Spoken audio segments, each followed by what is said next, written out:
and taking a moment for the record to start. I'd like to thank you again for joining us. This is the third and last webinar in our Community Engaged webinar series, Best Practices for Community Engaged Research for Environmental Health.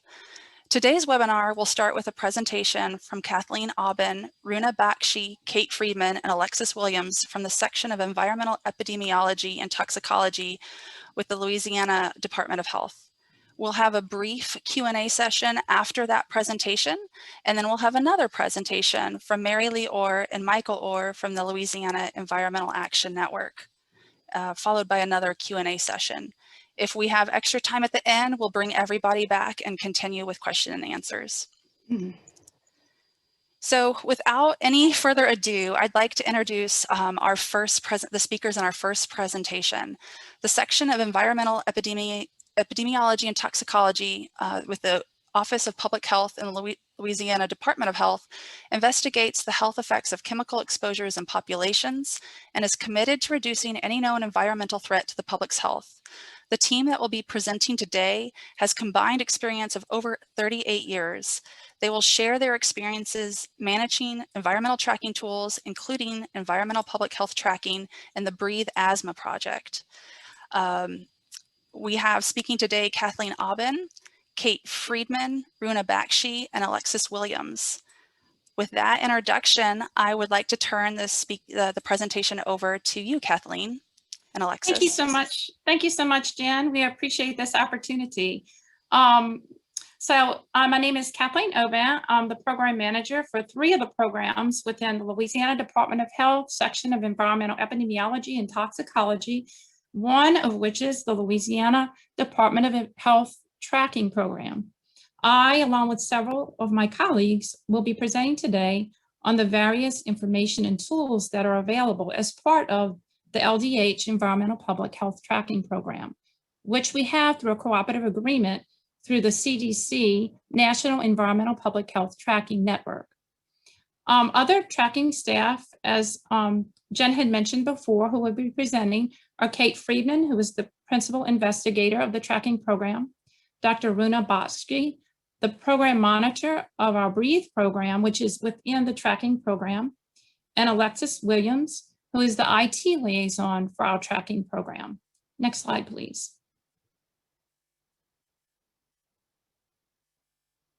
Next slide, please. Thank you. Throughout the presentation, we will be referring to the state's program as Louisiana Tracking and the CDC's tracking network as the National Tracking Network. Our presentation will follow with a brief explanation behind the rationale for the program and some demonstrations of the available website resources and tools the communities can use, which include where you can find health, environmental hazards, and other information on the CDC and Louisiana tracking websites, and also on how to use the Data Explorer tools to explore, apply, and analyze data in your community. We will then close with a brief discussion on some of the projects where we're applying those resources in our ongoing work. Next slide, please. The section of Environmental Epidemiology and Toxicology is one of many sections within the Department of Health working toward ensuring and maintaining healthy environments for all Louisianians through our 9 statewide programs, with the Environmental Public Health Tracking Program being one of them. We collaborate locally, statewide, and at the federal level across agencies and communities, addressing non-infectious environmental exposures. We function in an advisory capacity, and we are not directly responsible for writing or enforcing regulations. However, we actively make recommendations to protect the public from adverse chemical or environmental exposures. Next slide, please. As previously mentioned, the Louisiana Tracking is located within our section of Environmental Epidemiology and Toxicology, with our offices located both in Baton Rouge and in New Orleans. Our health department staff, along with our staff epidemiologists and consultants, collaborate internally and externally with many partners within the health agency between our 2 office hubs, as well as across the entire state. The work that we do with Louisiana Tracking has been funded by the CDC since 2009, and we are currently in the last year and a half of a 5-year grant award. So we're really in the thick of a number of things, environmental public health projects right now and endeavors. Next slide, please. So as I just mentioned, our tracking program has developed strong partnerships throughout the years. This has enabled us to inform policies, aid in public health planning and response, and educate communities throughout the state to assist in making more informed decisions about health. Next slide, please. Here we show a few of our milestones on how tracking came about to be. So in 2001, the Pew Commission report showed gaps in our ability to understand how the environment impacts our health. The following year, Congress appropriated CDC funds to establish the National Environmental Public Health Tracking Program. And in 2003, Louisiana Act 666 required the state to develop an environmental health surveillance system to track the physical, chemical, biological, and social factors that may play a role in the development of chronic diseases affecting the citizens of Louisiana. There's a link to this legislation at the bottom of this slide so you can read more about it. A lot of things happened in 2009. The CDC launched the National EPHT Network. LDH received funding through AASHTO, the Association of State and Territorial Health Officials Fellowship, to develop and evaluate a GIS-based surveillance system. And Louisiana Tracking Program was established with CDC funding in this year. In 2018, our tracking site was upgraded to include dual linked data views, and you'll see this in our demonstration later. Next slide, please. So a number of things. Tracking will improve our nation's understanding of how the environment affects people's health, which will lead to overall safer communities. And it'll make it easier for our health officials and practitioners, policymakers, community leaders, and media to access and link the information on hazards, exposures, and health effects.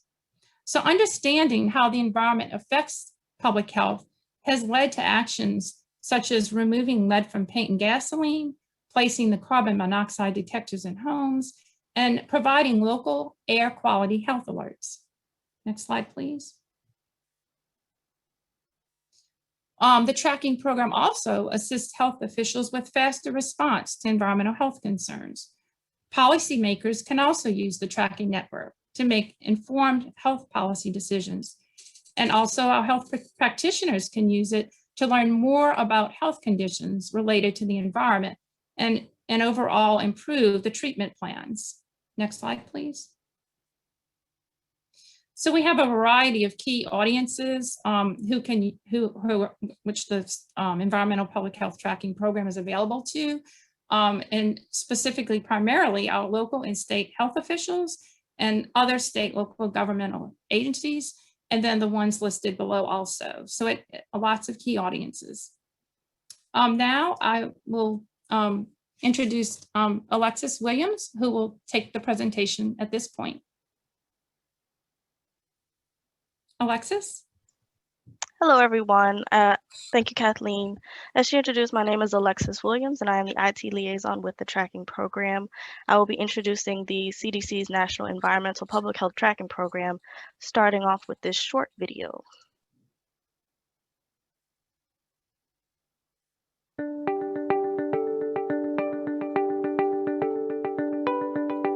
Our personal health is affected by the health of our environment. We must care for both to stay healthy.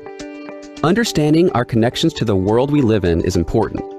The Centers for Disease Control and Prevention is working to improve our understanding of those connections. CDC's Environmental Public Health Tracking Program uses a broad network of experts, data, and tools to connect environmental and public health information. This allows us to drive innovative programs and solutions that protect and improve the health of communities across the country. One way CDC's tracking program does this is through the Tracking Network, a dynamic system that provides researchers, public health professionals, and the public with information and data about environmental hazards and the health problems that may be related to them. However, the tracking program is more than just data. Its resources and expertise help community leaders make informed decisions about allocating resources, planning interventions, and evaluating efforts to improve public health and potentially save lives. Environmental public health tracking data are tremendously useful in planning purposes.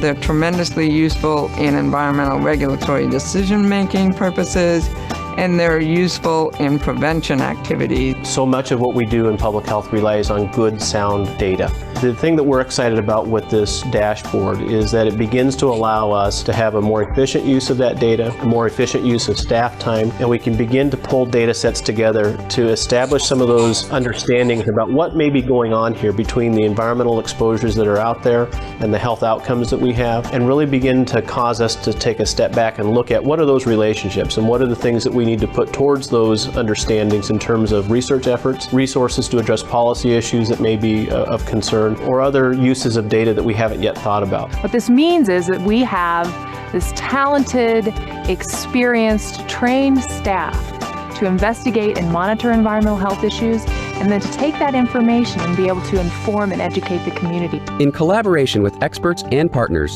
the tracking program is committed to improving health outcomes across the nation. With better information, the tracking program empowers communities to become healthier. CDC's Environmental Public Health Tracking Program. Better information for better health. All right, as Kathleen mentioned, prior to Louisiana's legislation, the Pew Environmental Health Commission issued a report in 2001 calling for the establishment of an environmental public health tracking network.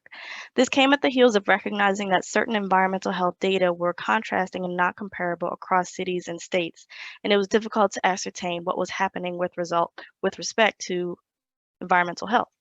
Realizing that there was a community need for this resource, the network was put in place to monitor the level of burden nationwide from environmentally related disease.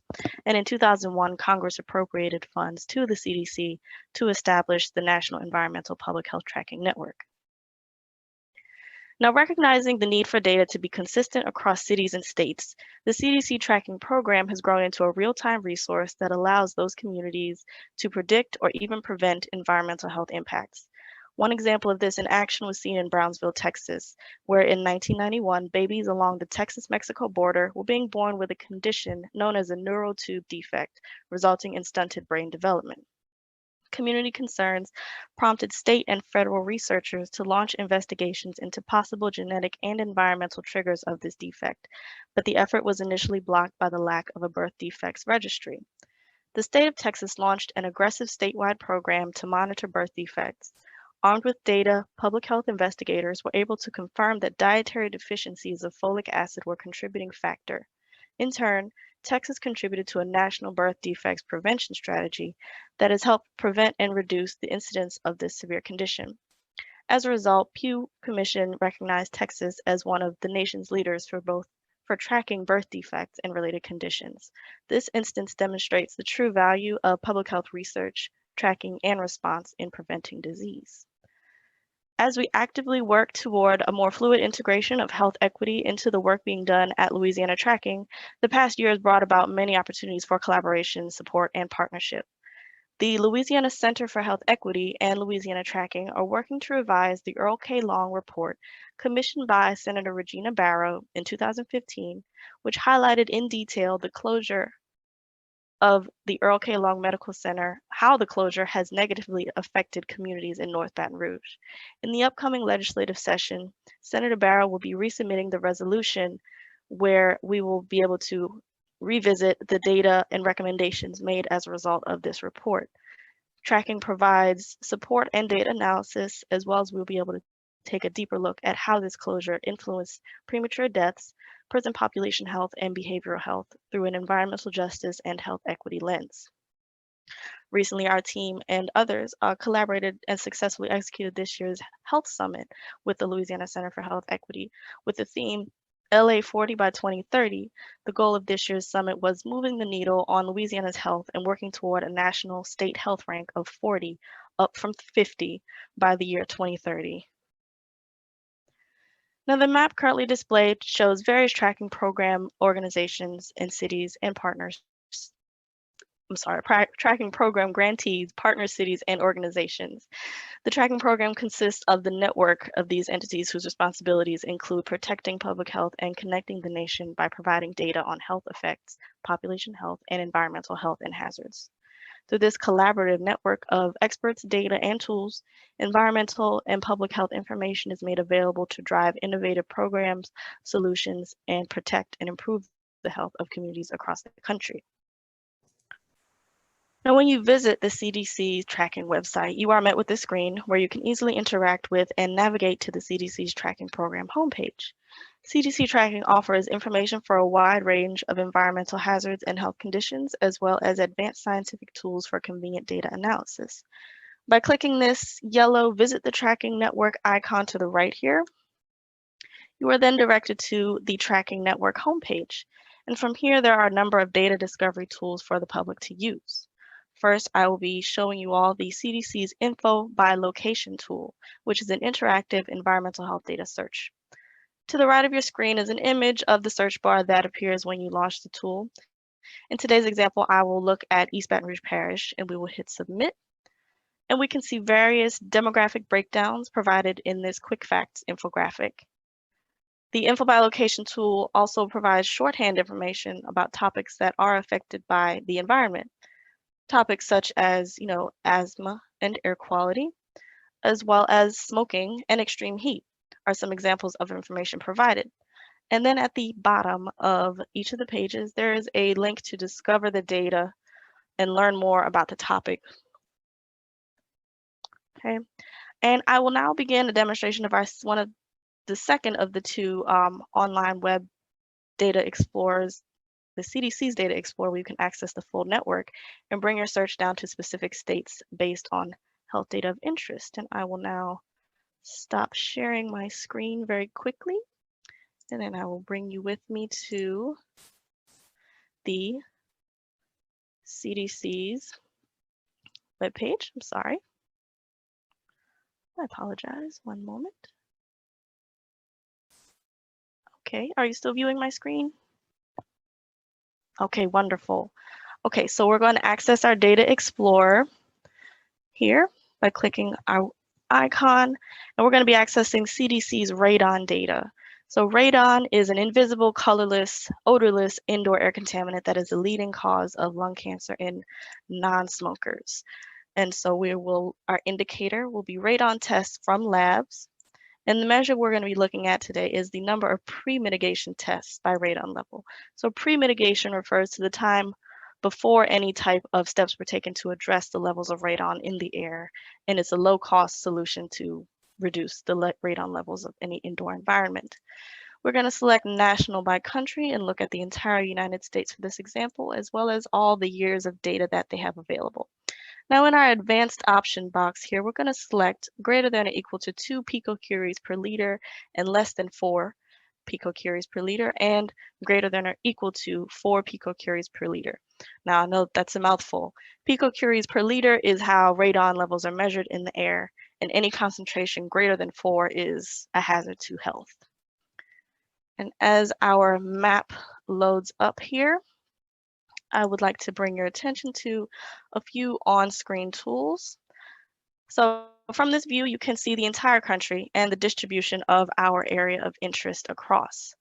You are provided with a legend here at the bottom of the page with varying levels or amounts of counts represented in each of these counties, as well as across the top here, you can toggle between the years of data that we've selected, as well as the concentrations of radon levels in the air. So we'll stick with the mid-range level. And you can zoom in and zoom out. So we're going to go ahead and zoom in on Louisiana, since that's where we are based currently. But I know we have plenty of people from all over the United States, so welcome, but you get a little snapshot of what we've got going on here today. So as you hover over each parish, you notice that they have counts for radon tests in the area. And looking at our legend, the majority of our state has very few parishes with high radon levels reported. And you will also notice that there are a number of parishes that are grayed out completely. Now, Louisiana has had historically low testing rates due to the area being deemed a low risk. And this has led to less testing therefore less reporting of unsafe radon levels. Now, this information is very important as the topic of radon testing comes into play. Where you see lighter colors indicates that there are some tests above the health limit, but not many. And like I said, this is simply an indicator for the lack of testing that we have in our area. Now we're going to zoom back out to the entire United States, and we can see the distribution a little better. Okay, across the Midwest and the Northeast, where they are obviously much higher instances of radon in the air. And looking at the South, there's really not a whole lot. It's fairly light colored. You have some hits, but once you look at Florida, we'll zoom in on Florida, you notice that there are a number of large amounts of radon tests in that area. Now, what does this mean for the state of Louisiana? By looking at southern lying states such as Florida and seeing that they can have such high instances of radon indoors, this would prompt additional research and more interest in testing within our own state to uncover our own potential radon pollution and causes of lung cancer in non-smokers. So this map is only one way that you can visualize data. You can also visualize it as a chart or as a table using these icons at the top. You can also export all of these data to use at your pleasure, with the data included if you wish to include a map or a chart in anything that you're working on. So this does conclude my demonstration of the CDC's tool. I will take you back to our presentation in one moment. All right. So now that we have been introduced to the CDC's National Tracking Program, I will talk more about our Louisiana Tracking Program, which is the local installation of the CDC Tracking Program. The LDH, or Louisiana Tracking website, can be found by visiting the Louisiana Department of Health and navigating to the Environmental Public Health Tracking webpage. For faster navigation, you can search Louisiana Tracking in your internet browser. From here, users are able to explore and learn more about our program, identify specifics on what we track, as well as other valuable information. If you click the Explore Data icon here to the right, you can view data in several formats as well as download it directly. The next few slides contain a collection of examples of the type of data that we currently have on our portal. These are just a few examples. This is not an exhaustive list. And each of these data sets they include a metadata information that discusses the data source, data limitations, and how each measure can be calculated or has been calculated. Connecting illness to environmental hazards or exposures is a challenge, and Louisiana Tracking Program is putting both health and environmental data together to assist in identifying and exploring the connections between adverse health outcomes. We track 9 water quality data contaminant concentrations in partnership with our Safe Drinking Water program, including arsenic, atrazine, and disinfection byproducts such as TTHM and HAA5, among others. We additionally display air quality data made available through a CDC-US EPA partnership. We're constantly adding additional data sources and contaminants for environmental data, which more locally represent outdoor air quality. Exposure data contains information on the number and the average annual rate of reported pesticide exposures. These measures currently reflect reports received by the Louisiana Department of Health from a variety of sources, including the Louisiana Department of Agriculture and Forestry, the Louisiana Poison Control Center, laboratory tests, and reports from healthcare providers. Childhood blood lead levels are a newly added feature to the Health Data Portal to be available this month, April 2021. With that data available, we can continue collaboration with the agency Childhood Lead Program, working together to increase screening rates statewide and identifying areas that may be of greater risk to developing children. Population data such as health factors and behaviors, as well as sociodemographic measures, continue to be added and updated on our Health Data Portal. These measures provide information these measures provide information on factors that can influence environmental exposures on human health, as well as identify social vulnerabilities such as healthcare access to exercise opportunities, and childhood poverty. My colleague Kate will now begin our second web demonstration, where she will bring you through our in-house Louisiana Tracking Data Explorer. Good afternoon. Thank you, Alexis. I'm Kate Friedman, Principal Investigator for the Louisiana Tracking Program. As my colleagues have mentioned, Louisiana's program has been funded since 2009 through cooperative agreement between the US CDC and the Louisiana Office of Public Health, or OPH. In 2016, we formed a partnership with OPH's Bureau of Health Informatics to plan, fund, and launch an online data explorer, or health data portal, which currently is in its third generation or version. This resource allows for the query, visualization, and download of Louisiana's health, environmental hazard, exposure, and population, or census data, all in one place, in graphs, maps, and tables. As my colleague Alexis mentioned, we have many data sets we're continually updating, over 120 required and advanced data sets, in fact, at the state, regional, and parish or county level, with many others becoming available at increasingly better resolution, including census tract. I'll start with a few previews of new data, which we're planning to have available this month. Then I'll demonstrate how to access the Data Explorer, providing a few sample data queries to highlight available features, functionality, and how the Data Explorer can be used to view multiple data sets side by side. This month, many data updates are taking place for hospitalizations, birth defects, birth outcomes, such as premature and low birth weight, among many others. New maternal mortality data is being added for the first time in partnership with our Bureau of Family Health. Here are a few slides with exciting previews of what is coming soon. These data have been protected for privacy, but data visualizations are still in review on our development portal. Next slide.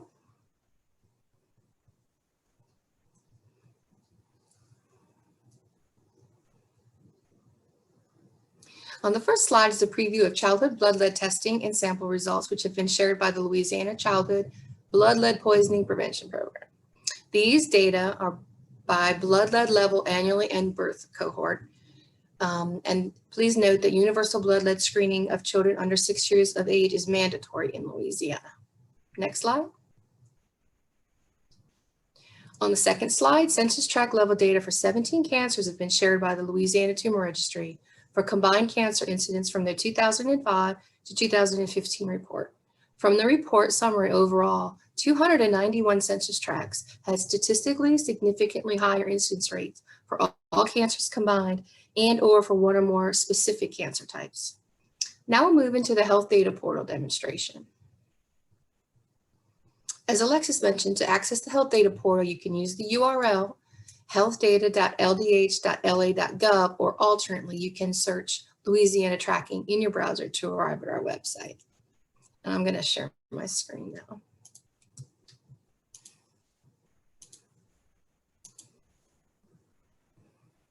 Once you arrive at the site, please read and accept the disclaimer. First, we'll click Explore Data. Please read and accept the disclaimer. This includes language on how to cite the data source, as well as some language as to how the data can and should be used. Users can reference the glossary, map legend, table notes, and metadata for important data limitations, as well as the descriptions of each measure. And I'll point these out as we look through some of the queries. So to begin, I'll demonstrate how to access point-level environmental data in partnership with the Louisiana Department of Environmental Quality for mercury in fish tissue concentrations. To view this data, begin at the left navigation bar and under Category, choose Environmental Quality, and then under Topic, Environmental Sampling. Continue through the drop-downs to select fish species. I'll choose largemouth bass since this species of fish found in both fresh and brackish waters is one that is likely to contain harmful amounts of mercury. Launch the query with the Explore button. Here our section has added some important information on how fish can still be a healthy and nutritious part of your diet, as long as you follow some guidelines on how much fish you should eat. These guidelines differ, of course, by fish type and for pregnant women, for example, and young children.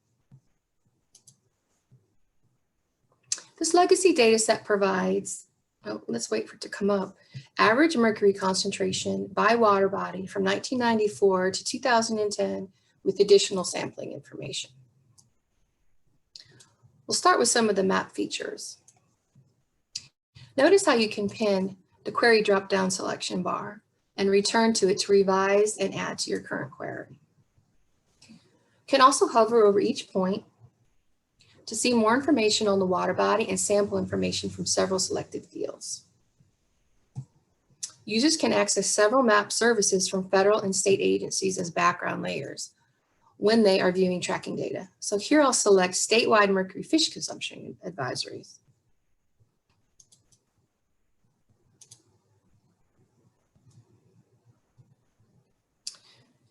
Note that when there are multiple layers of data, layer opacity can be set with these bars for both layers.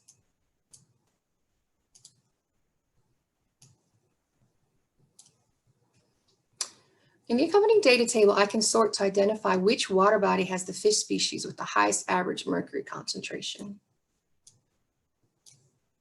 Clicking this bar. Then I can select and zoom to that site.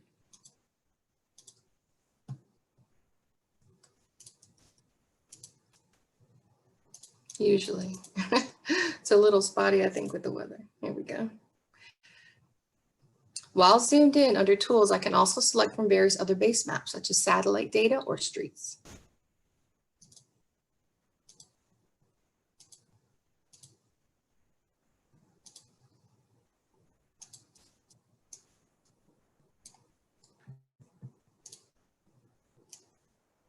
Now I'll move to demonstrate a few side-by-side queries with the data exploration tool related to climate and heat illness.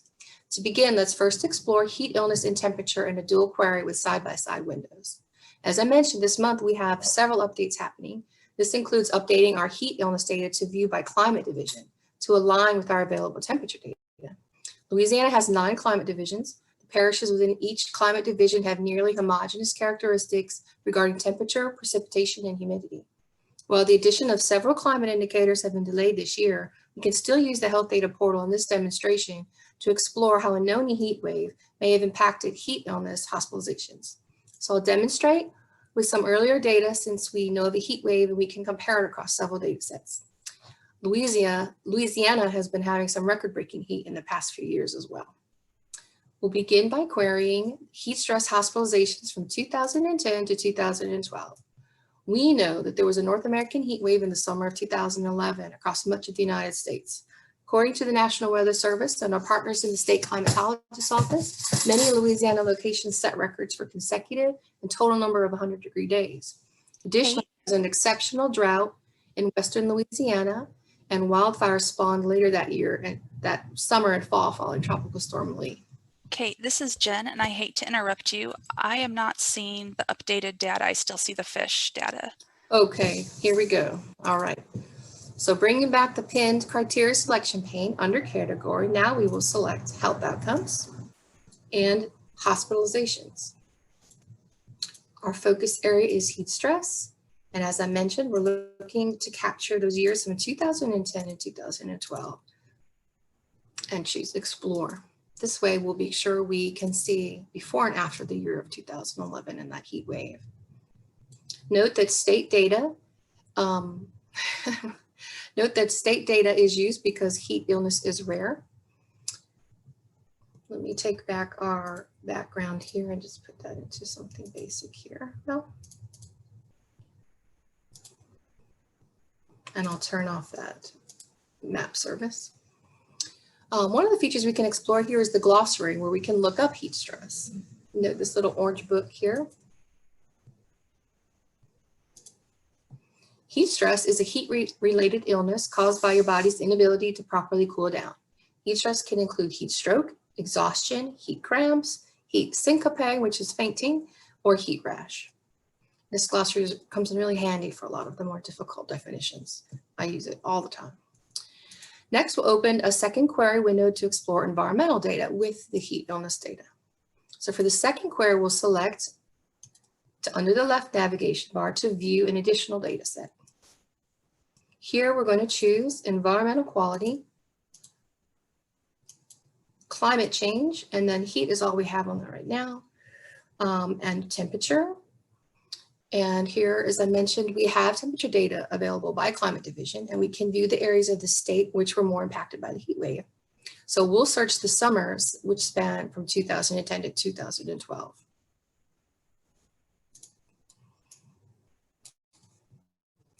And you're limited in the amount that you can choose here, but I'm going to go from June 2010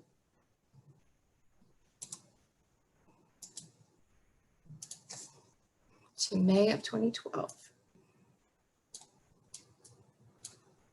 Okay, and choose Explore.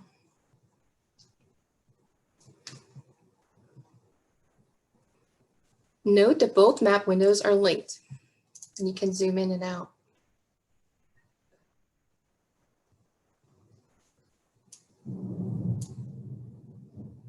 Try to get it here. Okay, I'll have to work. Some of the functionality of the data view are the ability to view graph data as either bar or spline. And note that we can see here the map, graph, and table.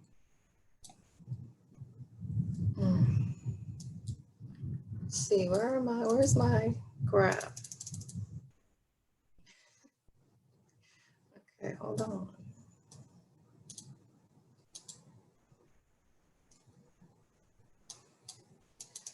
This was showing 5 minutes ago. I don't know with the weather, it's not popping up, but you'll be able to see a graph here. Let me see if I can refresh it. It's probably going to make me do the query again. Yeah. Okay, let me go quickly through it. I apologize.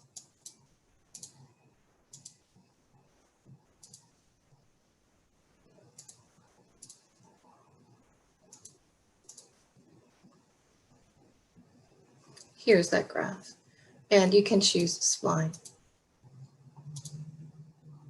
And you can see in 2011 where that heat wave was happening, these are an increase in hospitalizations, in the age-adjusted rate of hospitalizations. Okay, and now let's add that data set back under environmental quality.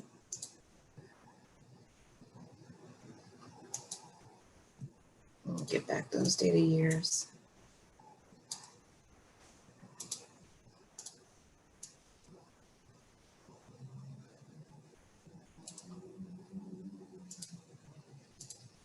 Okay.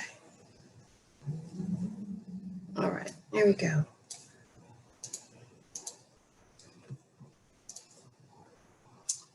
Some other features here are we have the ability to toggle on or off the map, chart, or table.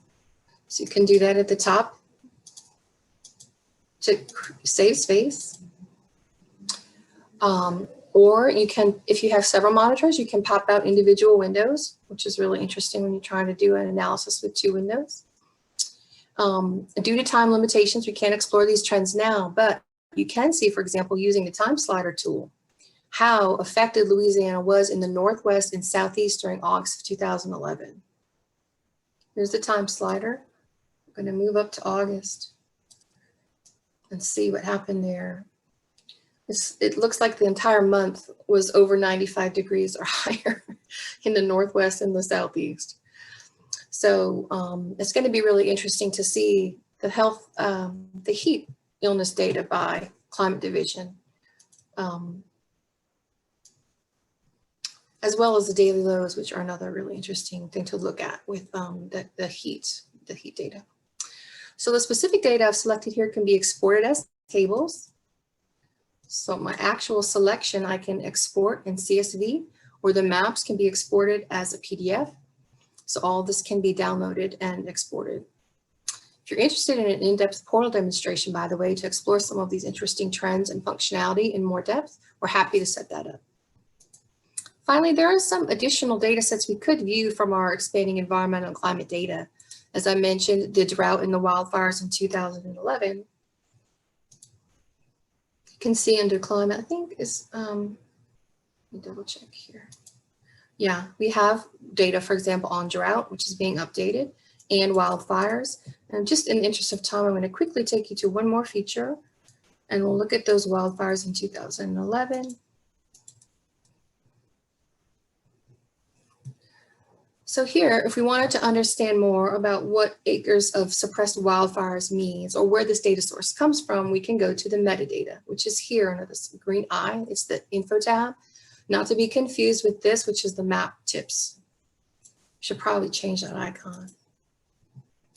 And here you can go to wildfires and quickly view the actual definition of, about the measures, the actual definition and what that includes, the fire suppression efforts and where it comes from in the USDA Forest Service.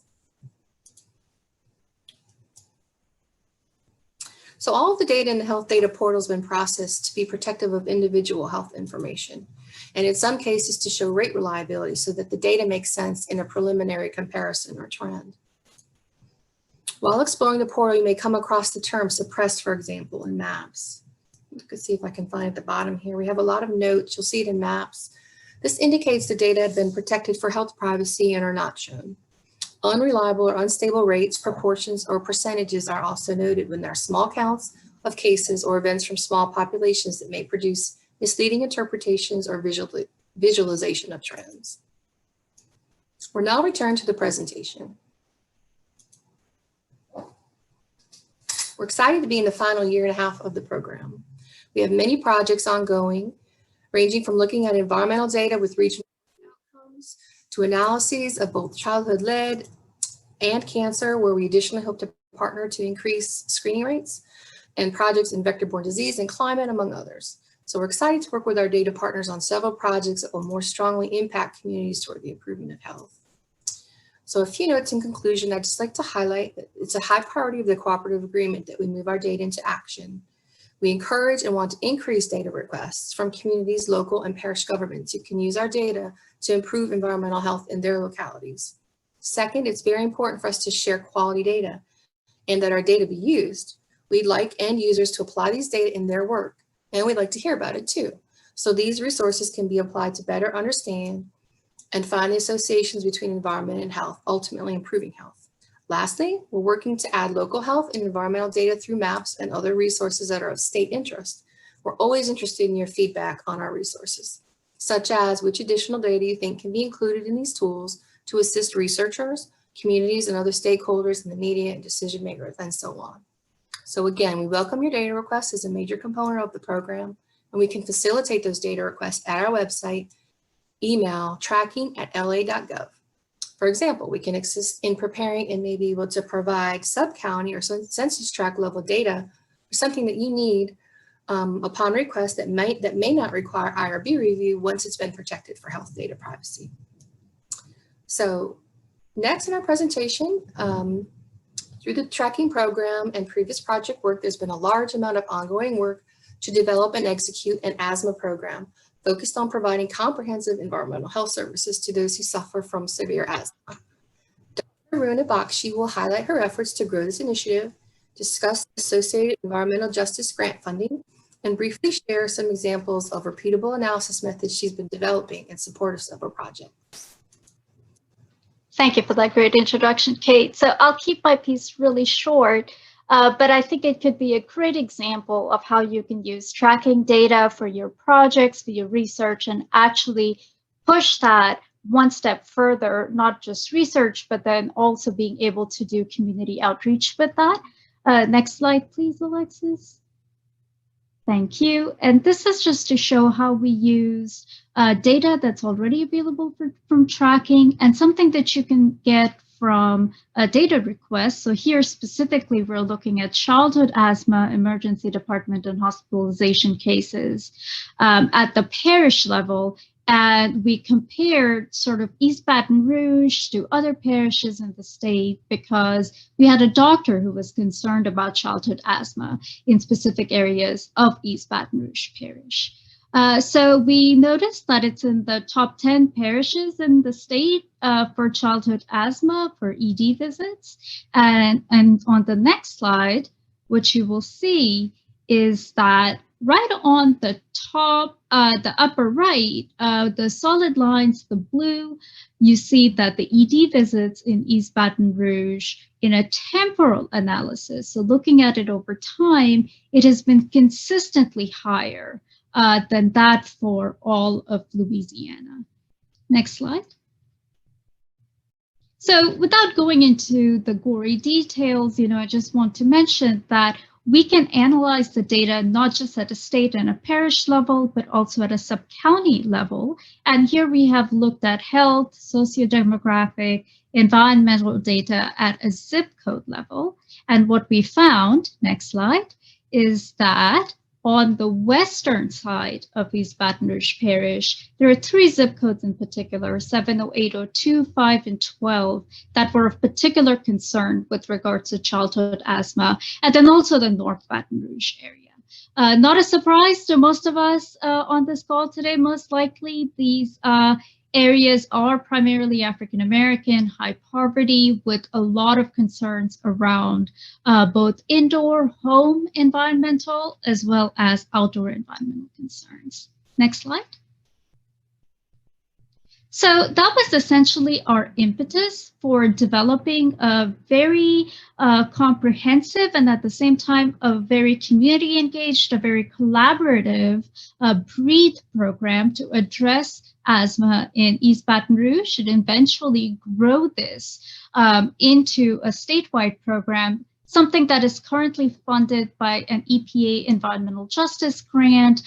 We've also received grants from the Green and Healthy Homes Initiative to develop the bigger programs surrounding education, environmental remediation, as well as getting Medicaid and the MCOs to be partners in reducing the number of ED visits from the areas at risk. And indeed, right now, we're piloting the virtual home visits section of this program. So that's that blue triangle that you see on your screen.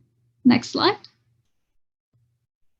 So just a plug-in here that the tracking program can not only help with the data that we have available on our end, but also what the larger LDH program has. So for instance, here we're looking at social vulnerability data from CDC, COVID-19 data from LDH, we're looking at asthma data from tracking, and then we also have it's not on the screen, but we also included environmental data from EPA and NASA to identify which areas might benefit the most from the virtual home visits. Next slide.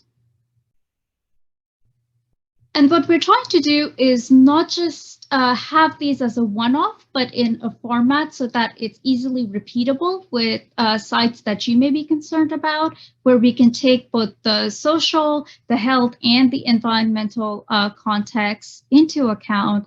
And really, we invite your engagement here. We invite your partnership through data requests. We can certainly assist with the data analysis. And indeed, right now, we are doing a great partnership with the LSU Superfund Research Center, looking at Grant Parish and the city of Colfax. And with that, I will stop. And I just want to mention that these slides will be made available to you. Feel free to explore the links that are out here. And I would like to thank all of the presenters today, as well as people that you did not meet from our team. Shannon Swallow, our fearless section chief. She wrote the grant initially that got us funded through CDC for the tracking program. Mehong's been doing fantastic work with all of the data partners. She did a lot of work around the childhood-led data. Iman's been doing communications work for just about everything we can think of in SEED. And Amy is the newest member of our team, who is working very hard to get some brand new spanking data up on that portal for whenever you guys are ready to visit that. And thank you very much for your attention. If you have any questions, we are very happy to answer.